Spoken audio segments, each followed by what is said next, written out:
Nigerian teams who play in the continent over the weekend, of course, they did themselves very, very proud. Talking about Rivers United, Plateau United, and Kwara United. So they did very, very well in the CAF Champions League and the CAF Confederations Cup. And of course, today we'll be looking at the 2022 FIFA World Cup because Black Stars captain, I'm talking about Andre Ayew, has been talking about how he feels the Black Stars should approach the game against Uruguay. He's saying there is no revenge in our mind. We just want to go for the victory. Of course, we'll be looking at coaches who will be coming to the 2022 FIFA World Cup, the remuneration. And of course, I saw that list and Otoado is out. So why are we demanding so much for Otoado when the motivation is not even there? Welcome to Nigeria Super Fans Forum, the best football show in Africa. My name is Oluwafemi Ashaolu. So today is going to be another jolly, wonderful ride on the show. James Agberebi joins me in the studio. James, you are welcome. Thank you, Femi. Always a pleasure. How was the weekend? Well, it was sweet. Arsenal on top. I know. I was expecting that. They are back on top after City's win. So they were able to defeat Liverpool. Very tough game. And let's just hope that as time goes on, injury, the normal, you know what, always derails Arsenal season. Let's just hope that most of the players still keep fit.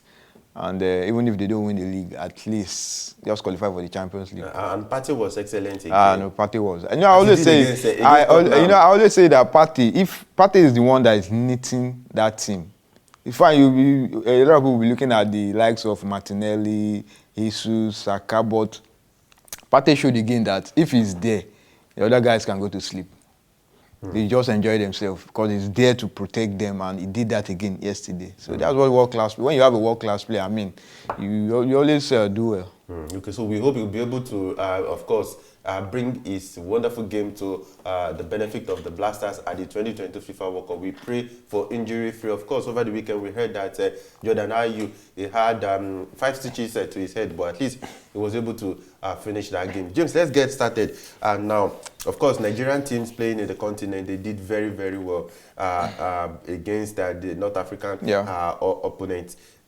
We didn't see that coming. Of course, Rivers United 2-1 against Wydad, Plateau 2-1 against Esperance, and of course, Kwara United 3-1 against Bekani. But something was very, very conspicuous.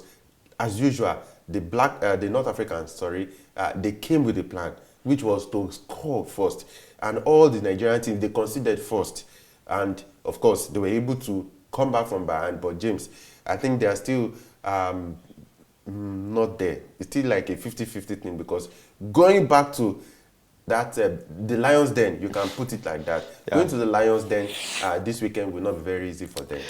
Well, it's a good one for the Nigerian representatives. At least they were able to make a victory. But I mean, when you look at the nature of the victories, you want to like 2-1, 2-1. Only Kwara United can relax a little. Yeah, no, they can't relax a little. A little. They can't even relax at all, because I mean, you also what Remo did when they went away to pull a surprise draw, and they came home and they lost it. You know, so for the thing about this weekend's game, the 3 Nigerian teams, if I'm not mistaken, they all came from a goal down. That's what I'm saying. To get the victory. No, but one thing there again is these people, the North Africans, they had a plan, which was to nick a goal. They don't mind losing, but they come back home and that is always there. That is always their pattern of play. You know, they just come to your home ground with a strategy plan that fine, we might not score a goal. Yes, just at least score a goal to destabilize. Yeah, so that's the way they always approach all these home and away legs. So, well, we always anticipated this as once it gets to this stage, it's going to be tough. And the Nigerian teams, based on the way they started the season, no competitive game yet, but at least they were still able to, pull off this result. So I think it's commendable. But going into the return leg, I mean, they just have to be at their best. They must bring their A game now, because they're going to face war. Imagine a fully packed stadium, screaming with flares, whistles, lasers, and everything. They're going to do everything to destabilize them, and it's going to take a miracle. I remember when Eimba was when they did well during the early 2000s, I mean, that was a star-studded team. They just didn't win on the pitch. They did so many things. They beat the North Africans to their game, time wasting, in all those antics, you know. So if they can borrow a leaf from that, because what really helped them again, they had a very solid squad, you know, solid squad. That's why it was so easy for them to be able to, you know, go against this North African. You remember when the 2 Champions League they won was against North Africans, Ismail of Egypt and Etoile of Tunisia. Yeah. You know, very tough encounters. So for me, it's a good one for the 3 representatives. At least they showed that they can play. So it's now left for them to now go in the reverse fixture and hopefully, because I think now they have to depend on miracles now, because they're going to the North Africa, they're going to come hard on them. They're going to do everything right from the airport. The attack will start. The Champions League is their forte, is their territory. Apart from Champions, even the Confederations Cup, as long as it's club competition, they are going to do anything, and they've been dominating for years. You know, so. All the best to the 3 Nigerian representatives. I will be surprised if the 3 of them qualify into the next stage. It's going to be a big task for them, and I hope they'll be able to sit down and prepare very well. You're not. They shouldn't be preparing for the pitch on the pitch. They have to be preparing for all the aspects of the game. For the food they are going to eat, the hotel, transportation, they have to take care of everything. Even how to handle the game, maybe perhaps when they are behind. Yes. How do we get off from and they should always know mentality. That, the officiating too. They should just be ready that this game... The referee will more likely be against us. Yes, so you have to prepare yourself for all these things, you know. So I remember when there was a time I discussed with former Nigerian international, Moses Spako, when he played for BCC Line. He said back then, especially when they went to face the North African, he said what they always do is the other Nigerian team that are also on the continent, that they always, maybe they went away to the North African country, they always meet the players, like, what was it like? What did you guys go through? To prepare themselves. Just to prepare. It's not about just going to the pitch to play. There are so many things involved. I remember in the 2000 Champions League final, Esperance and Hearts of Oak. Hearts of Oak won the first leg, 2-1 in Tunisia. Then the return leg, Esperance scored first. They did all kind of antics. Their former goalkeeper, Chokri, or I've forgotten his name, he inflicted an injury on himself. You know, just to cause chaos. I mean, to maybe he felt if he does that, what's it called? House of Folk will be banned, and you know they are ready to do anything to gain victory. You know, so for me, like I said, I just hope these guys will prepare very well, prepare against all kinds of attack from not just on the pitch, but from all angles, from the hotel, from the airport, and they should just be expecting all these antics. And I just hope and I pray that they'll be able to pull through, because it's going to be a very big task. Okay, still staying with Nigerian clubs in the continent, James. After the game, Plateau United manager Fidelis Juju said he ruled the chances they didn't take. Yeah. He said it is sad. And you know, when he said something like, he's been with MFM. I think they won 2-1 in Lagos, they went away. They were heavily hammered. So he's been there. Yeah. He had seen what these North Africans can do. Yeah. Now, and he said his strikers are naive, they are young. So, but he said he could have scored 4-1. So it seems that he's already even given up. Because taking a young team, that highly inexperienced team, away to a place like Tunisia against Esperance. Yeah, in the El Mensah Stadium. I think that's where they still play their games. You know, so he understands the terrain. Sometimes even if you win the first leg by say 2-3 goals, sometimes it's not even a guarantee. Because I remember when Enyimba played against I can't remember this North African team. Enyimba took a 3-goal lead to the return leg, and they surrendered the lead, you know. But luckily they won via penalties. So sometimes it's just the way you approach the game, the distraction from the fans, the lasers, the whistles and everything. They just do all this just to put you off, you know. So you just have to be concentrated for 90 minutes. When anybody did it against Ismail, I mean, it was war all through. But you can't blame the North Africans because they invested so much into this. No, I'm just saying why they hold this competition in very high regard, because their best players stayed in the league, and they play them well. So the players do not even think about going abroad going to Europe to play football. So you can't blame them. Whereas in Africa, in West Africa, it's total opposite. But for Kwara United are saying that they believe that they can, of course, upset RS Berkane, of course, the holder of the Confederations Cup. Do you see that happening? 3-1, James. Well, like I earlier mentioned, when anybody took a 3-goal lead, they wiped the lead. You know, so for 3-1 lead, so it's a good lead if you look at it. But how tactical, how are we going to prepare? 2 goals is just 1-2. The thing about these guys is they try as much as possible to get at least a goal in the first. They will always target the first 10, 15, 20 minutes, and just to calm their nerves. That's what they always do. And even the return leg, that would be their plan, to get that early goal to calm their nerves. Because one thing I observe about them, if things don't go the way as planned, they become hostile, become aggressive, agitated, doing all kinds. That's always their plan. So these teams, Kwara United, Plateau and Rivers, they just have to prepare for all these things. Just know that a lot of things will be against you. So if they can try as much as possible to stop them from getting an early goal, I mean, at least from there they can build from it. But like I said, they should prepare for war in the return leg. I hope the handlers of Plateau United, Rivers United, and Kwara United are watching this. They should prepare for war, serious war on and off the pitch, because the North Africans, I tell you, right from your arrivals or right from your hotel, you might not even be allowed access to the pitches in time for you to have training. So we hope the Nigerian teams all the best in the continent. But James, I look at the gulf between North African football and the West African football when it comes to club competition now. I know Kayode and I, we've talked about it so much on the show about the gulf, but what do you think we can do deliberately?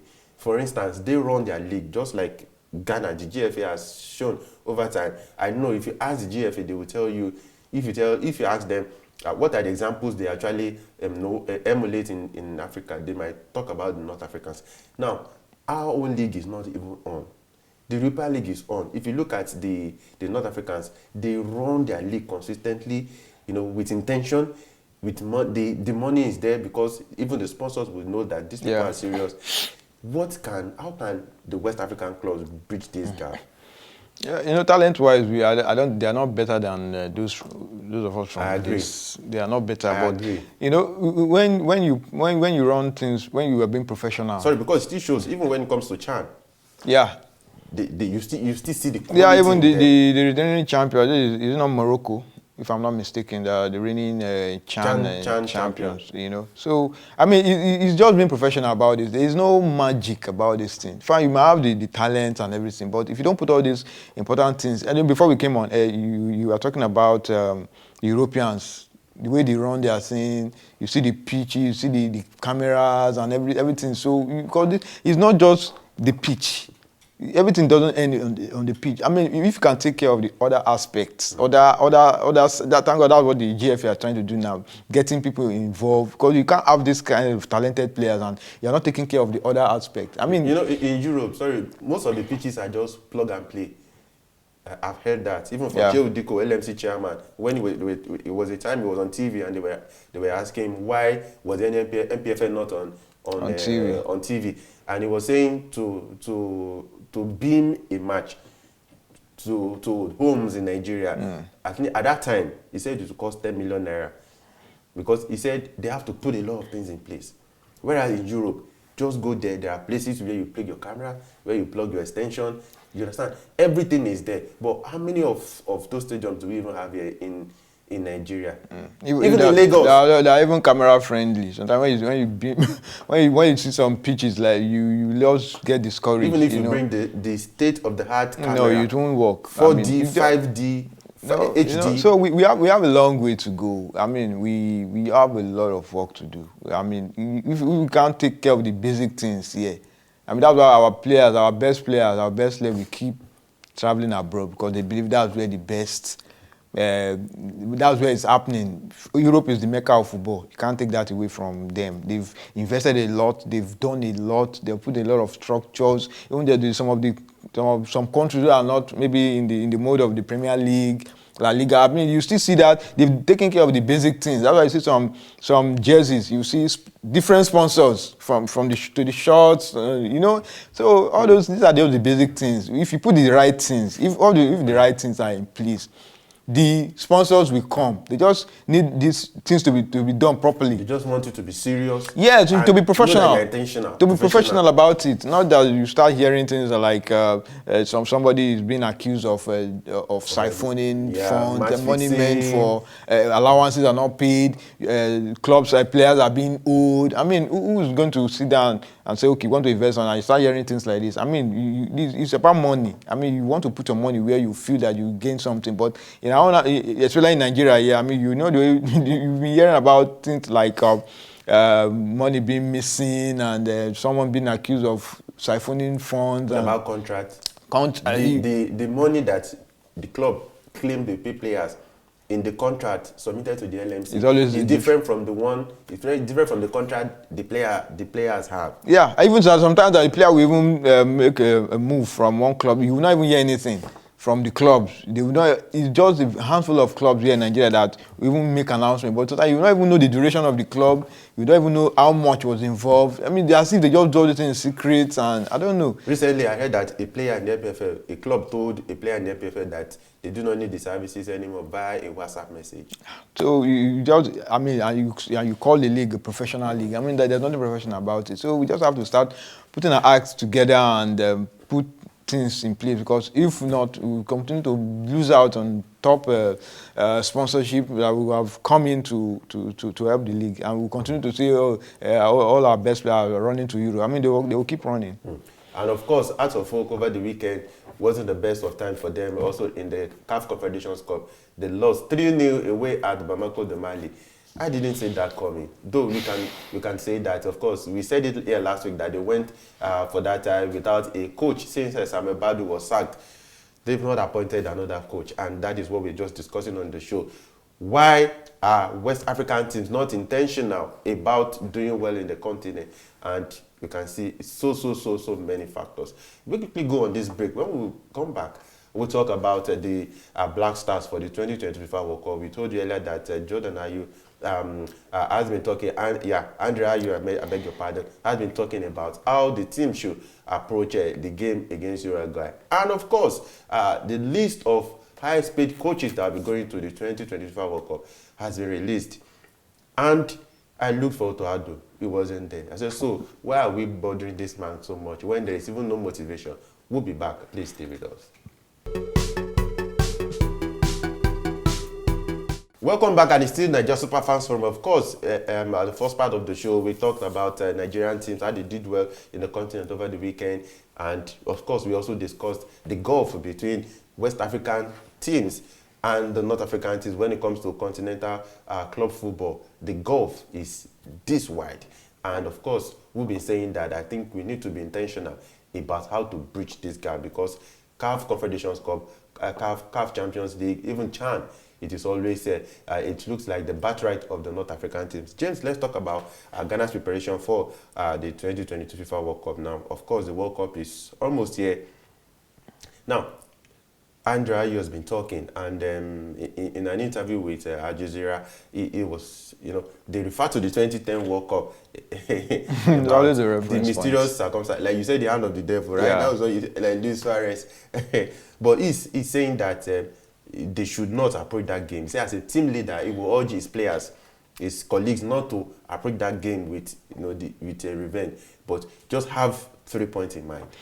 I've always said that for Ghana to do well at this World Cup, they just have to be focused, concentrated, and not channel all their attention and everything on the game against Uruguay. It's just one of the games in the group. Mm-hmm. Even if you beat Uruguay and lose to Portugal and South Korea, you're out of the World Cup. Mm-hmm. So I agree with him. It's important to just focus, just know that you are playing against 3 teams, and what should be uppermost in their mind is how are we going to get out of this group, you know. So from there, then we'll build and you know, go on to do well in the tournament. So focusing more on Uruguay because of what happened in 2010. I mean, you're going to cause distraction. Even most of the guys, apart from Ayew, and I don't think any other player from that set are still with this current squad, you know. So it's although it was very painful then in 2010. I mean, we all thought Ghana would become the first African team to qualify for the semi-final.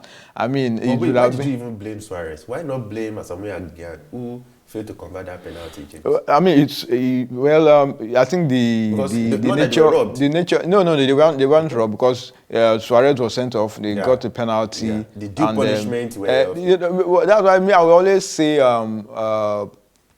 Asamoah didn't approach that kick with composure. I mean, it's as if he just wanted to score and go and celebrate. Somebody said Asamoah was more concerned about dancing. About the celebration. I mean, because we also saw that when during the shootout, he was the first Black Star player that stepped forward and he calmly slotted his penalty. You know, so I don't know. He was not composed. He can't rule out pressure again because it was the last kick.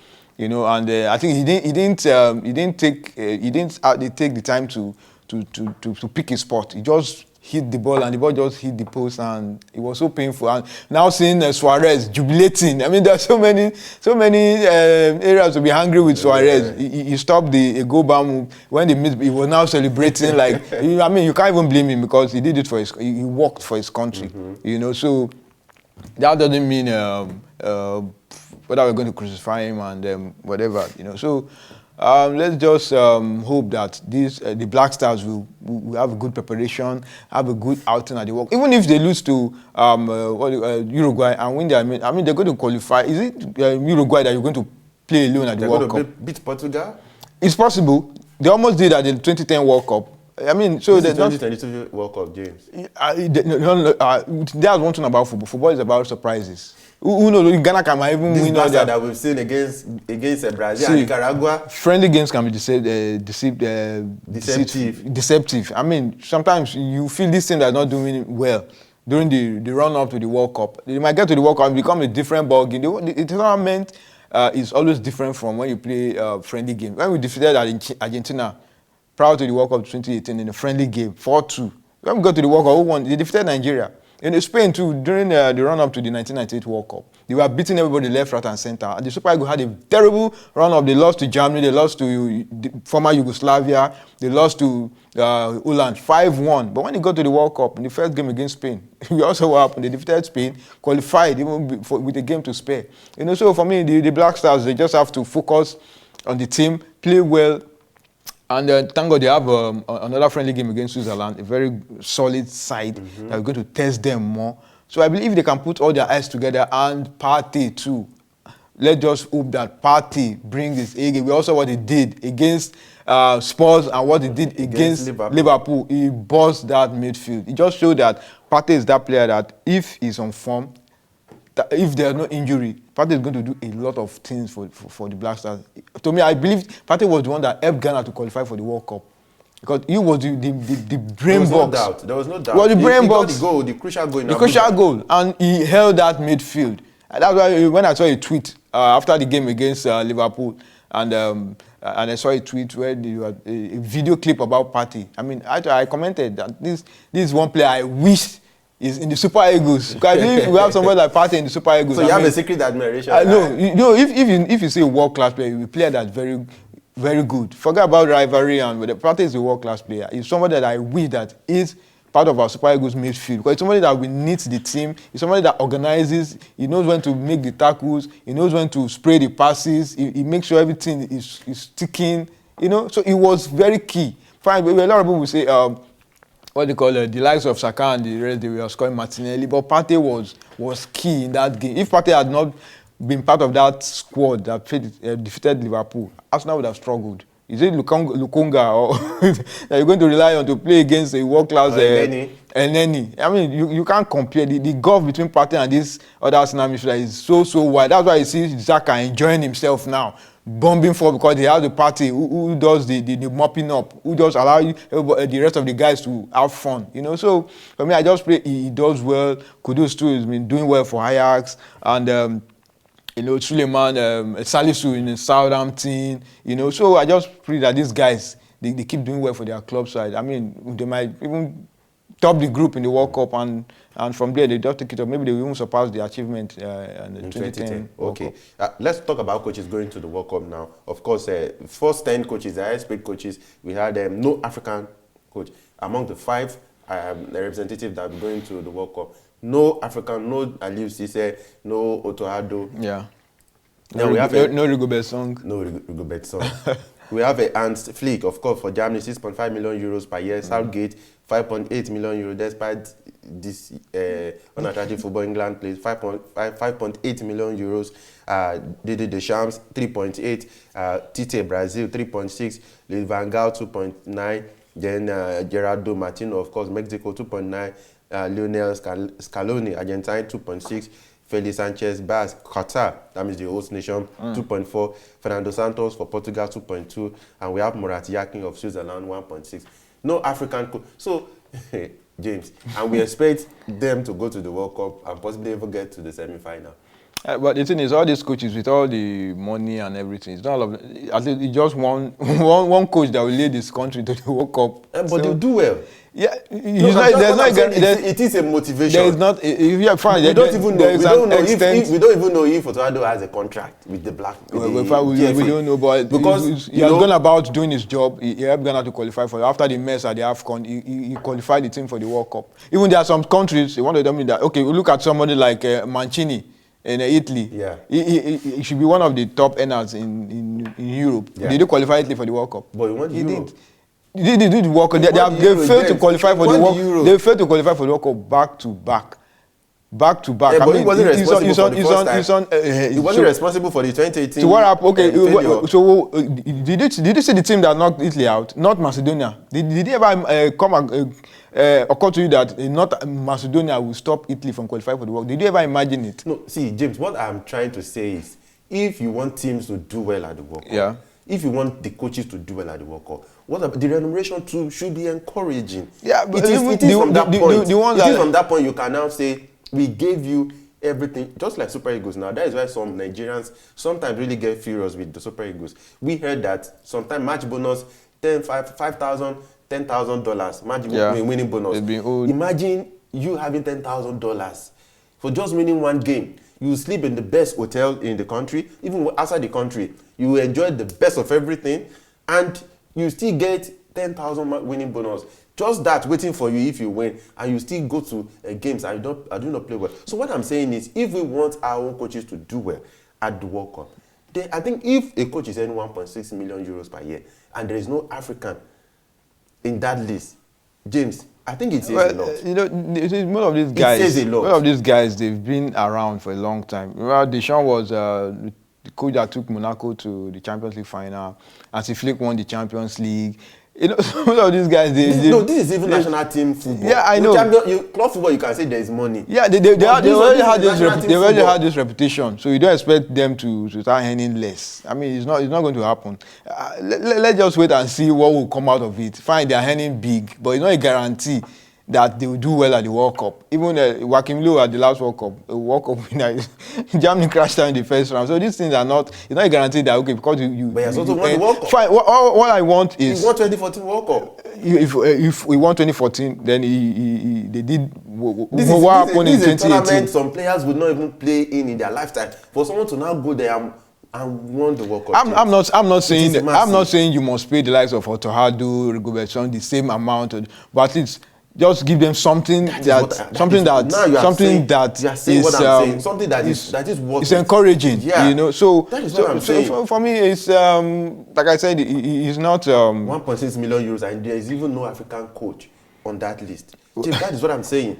Well, you don't know this FA when they come out and start complaining and start saying there's no money. And you remember what the former sports minister of Ghana, when he came out to complain about the kind of money they're going to pay the Black Stars players, things like that can so for me, I'm not really focused on this money aspect, because all these guys that you listed, these are top-rated coaches who have been in the business for so long. Otado just started when? I mean, he's part of the coaching crew in Dortmund, and before he now came back to rescue Ghana after their warfare outing at the AFCON, he was able to pick the World Cup. So he's someone that is growing into the game. Just give him some time and encouragement and good pay package. I mean, I believe that after how many years that has been with Dortmund, he would have learned one or two things. Fine, the team have not been doing that well in terms of the friendly games that have been playing. But at least the game against Brazil, you saw the second half. You saw the way he tweaked the team. So he has something to offer. So I'm not saying they should start splashing money to him and giving him maybe 5 million euros, but at least as long as he's getting something good. I mean, he has potential to do very well. Go as far as even beating some of these coaches who are even earning mega salary. So my own take is the Black Stars should just have a good preparation, apart from them, even other African countries, because if they do well, I mean, it gives Africa this push, this boost that we don't just go to the World Cup to make up the numbers. I think we can do it. Ghana almost did it in 2010. They were so close to making it to the semi-final. No African country has ever done that. Even the Asia, they had a semi-finalist in the 2002 World Cup in South Korea and Japan. Since then, what have they done? It's as if Africa even have more potential, have the talent to even go further. So like I said, fine, it's good. These guys maybe serve as motivation to other African teams going to the World Cup and other major tournaments, that if you help these coaches in terms of finances, I mean, they have something to offer. It's not as if these other guys are. We've seen them do. Maybe they did well in this major tournament. The next tournament, they flop. So it's not the same tactics that they use. So for me, let's just pray for a good outing at the World Cup. And I believe the African teams have the potential to even shock most of these established teams, as long as we put the right things in place. Okay, so the World Cup is 40 days away now. 40 days away, and we've been telling you about, of course, anticipating our big tournament regarding the World Cup. Of course, at the right time, we'll be making that announcement. But trust us, we are going to give you something that is mind-blowing on Nigeria Superfans Forum. James, let's talk about still World Cup. Samuel Eto'o recently responded to a report by a media outfit, RFI, in France, insinuating that the Blacks, the Indomitable Lions, thank you, are preparing to hire a voodoo priest in order to better their fortune at the 2022 FIFA World Cup. And it is a myth that is associated with Africans, that we do most of these things with the help of voodoo, but they've forgotten the talent. And Kyle has said on this show that he doesn't believe maybe Juju works in football, like we call it here. I don't know whether you share the same belief, but quickly let me just read. It was the RFI article went viral after reporting that most Cameroonian footballers rushed to remote villages in the depth of the equatorial forest in search of and to meet traditional healers. According to a certain custom, to achieve a good cause during the international competition, you have to surround yourself with the best marabout, traditional healers and private healers. That is what the report is saying about Cameroonian players, James. But of course, we know Ghana had that issue at the 2021 AFCON. Remember that even some players threatened not to play for the Black Stars again if that issue was not resolved by the GFA. I think I even heard that the likes of Thomas Partey, they threatened that some players were allowed to bring their, I don't know, maybe personal Juju priest even to enter the Black Stars camp. James, we can't wash our hands clean of these allegations because it's something that we do sometimes. I think Ifeanyi Udeze has also shared. He has also shared, when he was in Benin Republic, that he was playing well, and all of a sudden, and he was attacked, and he was taken somewhere, and they brought live pins from his leg. He said He said it was from that point he took his bag and ran back to Nigeria for his safety. We can't watch ourselves playing of these teams. Unless we want to deceive ourselves, all these things are common in African football. But the thing is, there was this thing. Why is it that no African team have ever, not even about winning the World Cup? No African team have gotten to the semi-final. The highest we've been to is the quarter-final. So you can't say this thing are not. Or maybe the whites came with a better juju. You know. So for me, if this is a reputable media outfit in France, the RFI. So if there's no, like they always say, if there's no smoke, if there's no fire, there's no way you get to smoke. Yeah. You know. So you must have seen something. And just like what we said, Ifeanyi Odedetu came out to confirm that this thing really exists. He even mentioned a prominent figure even said, in African football. Yeah, even said he'll be taking his team to the World Cup and about what he saw the person were when they were teammates. Yeah, sometimes they said they wear something like all this a waist bead and all kinds. He said even when he was in Greece, one of his teammates, African teammate, came with a Juju priest. The priest was in the stadium with pot that was oozing out smoke and everything. But at the end of the day, where there was this thing, you know, so all these things is just I don't know. That means the RFI could be right. I saw the response from Samuel Eto'o, very lengthy one. No, you don't expect. You cannot dismiss that with the no. You don't expect someone like Eto'o to come out and say because even without saying anything, as if you've even confirmed what they say. So for me, whether they visit voodoo priest or not, it's not a guarantee that you're going to do well at the World Cup. But the World Cup is a different ball game. It's about your tactics, your preparation, and everything. Juju has no place in football. If really something that works, I mean, Africa would have won the World Cup or even got to the semi-final. But I mean, that's a no-no for me. So James, as we round up now, as a sign of crisis, Out of Folk, they started training as soon as they got back to Ghana, because they were beaten 3-0 by Real Bamako. We said it earlier that it was a result we didn't see coming. So they started training, but it's going to be a mountain to climb for them. 3-0 and playing at home when you're not a North African team, it's going to be very difficult. I mean, it's going to be very, very difficult because I don't know, losing 3-0 away from home, and look at the team they've not been informed this season. I don't think they've even recorded any victory. Even in the league, you have only 1 point. Only 1 point. I mean, even the game they drew against Ashanti Kotoko, it was just a late goal. Yeah. You know, Ashanti Kotoko had calls for penalty that were overlooked and all those things. You know, so for me, I mean, Hearts are really struggling this season. I mean, it's surprising to me because I expected them to do well this season, you know, especially after their rival Ashanti Kotoko, what they did in the league. I expected them to. But don't also forget that Kotoko too were also knocked out of the CAF Champions League by a minute, so to say. Yeah, these things do happen, but it just goes to show that House of Folk are struggling. But I expected Ghanaian teams to do better because it seems their league is well structured than what we have here. Well structured. I think the fund is there now because, of course, Bet Power has put a lot of money. Yeah. And if you look, they had decent preparation even for the season. So we expected that. And even the GFA gave them considerations. You know, they gave them time. They took off their fixtures so that they can prepare for their continental engagement. You know, sometimes sometimes you might have the best preparation and everything, but at the end of the day, the pitch is where everything will be played out. You know, so when I saw the result, it was surprising to me because losing 3-0, and I mean now come home, and I don't know how they're going to the kind of magic they're going to perform because even now they don't even have a coach. Now the players they've been ordered to report back to training immediately. Sometimes fine. I don't know. Not even a trial desire, not even experience. Well, you know, you can't rule out Malian teams. I mean, you can't just move them aside. But they do have that pedigree, like I know. That's what I'm saying. You know, so I mean, it just goes to show that a House of Folk, they're not really enjoying this season. I mean, it's been one struggle to another. I mean, they just need to snap out from this poor run. I mean, it's going to really affect them if they don't snap out of it now.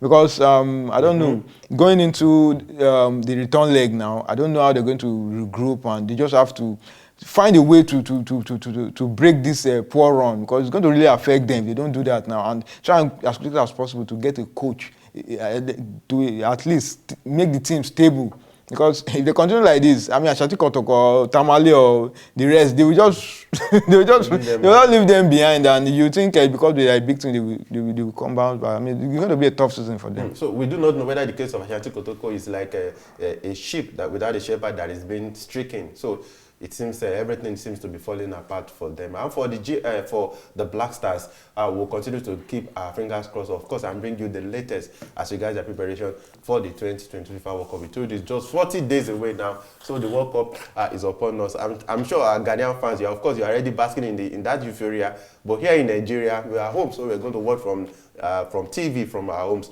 But trust us.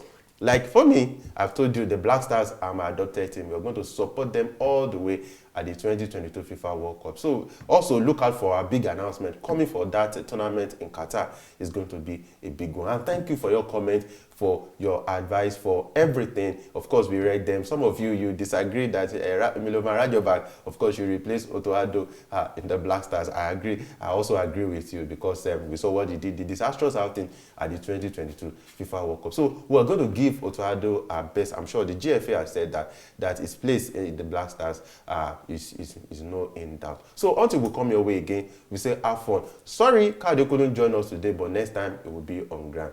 Have a wonderful week for yourself. Bye for now. Thank you, James Agberebi, for coming. Always a pleasure for me. Thank you. Take care.